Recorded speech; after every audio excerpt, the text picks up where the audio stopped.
جنرال سعيد وتعالى إنه يسجل وكان مصدق شيء وين ربع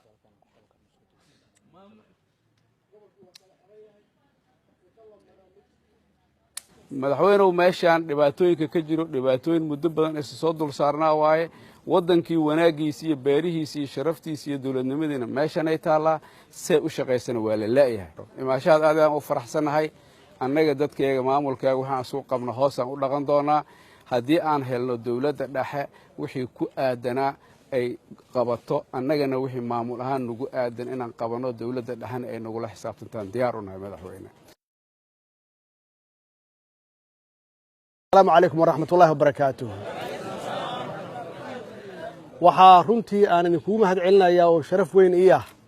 sida wanaagsan oo waaltinimada leh aad nagu soo dhaweyseen aniga iyo wafdigeyga intaasna ajar iyo xasan Allah idinka siiyo waa sharfantihiin markaan hadalkiina dhageystay saddex arrimood yaa ii soo baxday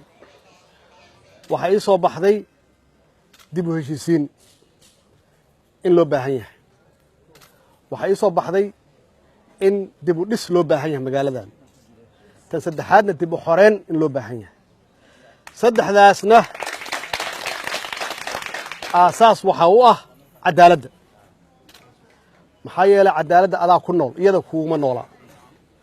meel aan cadaalad lahayna ilaahay ma karaameyn ilaahayna waa u carooday waana waxyaabaha hadda aan arkeenno oo aan ka hadlayno waxaan ka hadlayno inta badan dhibkana haysta abaaraha iyo colaadaha aasaas waxa u ah cadaaladii aan ka tagnay marka cadaalad haddaan ka tagnay saddexdaas aad sheegteen lama wada heli karo waa dhab suu sheegay saaxiibkay xildhibaan dalxa magaaladan waa ku soo koray waa runtiis waa imaan jiray keligeena maahee soomaali oo dhan yaa imaan jirtay magaaladan magaalo fiican oo soomaali u dhexaysa oo daris wanaag leh oo dad fiican ay joogaan iyay ahayd haddana waa la baadigoobi karaa waana la heli karaa maxaa yeele dadkeedii idinkaa ah dowladdaani waxay ballan qaaday inay ka shaqaynayso dib u heshiisiin dib u heshiisiintana magaaladaani ka bilaabaysaa hadduu ilaahay yidhaahdo dib u heshiisiinta macnaheedu waxay tahay in la wada noolaado in lais ogolaado dad soomaali oo walaala ah yaan nahay waxaa ku xigta in lais cafiyo oo lais ogolaado yaa ku xigta intaas haddaan la helinna hadda qof ku noolaan kara marka ma jirto marka annagu marka dawladdii dhexe ama dawladda federaalka ah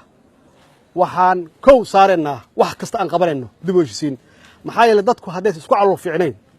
haddaysan dadku walaaloobin ammaan lagama hadli karo marka waxaan idinka codsanayaa inaad kow ka noqotaan oo aad nagala shaqaysaan arrimaha dib u heshiisiinta dad wanaagsanaad tihiin dadka hadda ku nool iyo dadka yimidba labadaba ilaa waa magaalo Soomaaliyeed ciidamadayda qalabka sida ogaada duruufo adag ku shaqeeyeen waxay ku shaqeeyeen caafimaad la'aan waxay ku shaqeeyeen mushahar la'aan ogaada waxay ku shaqeeyeen mushahar la'aan waxay ku shaqeeyeen daryeel la'aan oo kii dhinta caruurtiisa aan dib loo fiirinayn kii dhaawacmana aan la daryeelin duruufahaas ogaada saasay tahayna iyagoo kaneecadaas iyo dhaxantaas bannaanka u taagan oo mushahar qaadanayn yay hor taagan yihiin qoladan daalimiinta ah oo inkaarta qaba way hor taagan yihiin waana ku dhimanayaan 100 jeer waad ogtihiin in magaaladan lagu soo weeraray oo difaaceen waa ogtihiin yaan laga abaaldhicin ma maqlaysaan wiilashayda laga bilaabo maanta hadduu ilaahay yiraahdo qofkii lagu arko isbaaro wiilashayda ma aha waxaan u soo kaxaystay guddoomiyahayga maxkamadda aawey liibaan yaan u soo kaxaystay waa qaadicu dariiq ogaada wiilashayda ma aha ninkaanan u taagan maxaan ku rahaa generaalkayga u taagan ninkii soo qaban lahaana waa kana aw booliiska jenaraal saacid awey ee sambalolshe waa raggaan wey haddaa aragtaan nin lacag idinka aruursanaya waa la wada dagaalaynaa diyaar muu tihiin diyaar muu tihiin annagaa mushahar siisanayna ciidamadeenna ma maqlaysaan ninkii wax ka badan raadiya ninkaanaa u taagan yarow yaa u taagan ma garat tiiraana sugaaya maxaa yeelay qaaducu dariiq diinteennaa diidday annaguna ma ogolin ma maqlaysaan jidka ka baxaya halkan oo ilaa baydhabo tegaya baryahan o dhan baan ka shaqaynaynay nin ciidan darays qaba oo jid istaagaya oo isbaaro dhiganaya ma jiraayo isna insha allah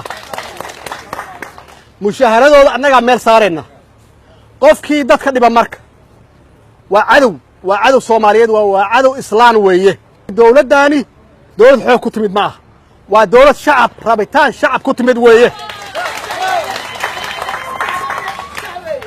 awooddan idinkaa iska leh annagu ma lihin annagu waxaan idin nahay adeege ma maqlaysaan waan idin adeegnaa oo keliya waxaan idin adeegnaana waa 4 sano oo maamul walba loogu talagalay inuu joogo waa dimuqraadiyad hadduu shaqo fiican qabtana waa joogi hadduu shaqo xun qabtana idinkaa bixinaya insha allah waxaan idin sheegayaa anigu 4 sano ku xigta shaqadeeda ma aha maanta shaqadeedu tahay maanta ma maqlaysaan uma hanqaltaagaya 4 sano soo socda iyo wax ka dambeeya maanta in wax la qabto idinkana ay gala shaqaysaan intaas ma yeelaysaan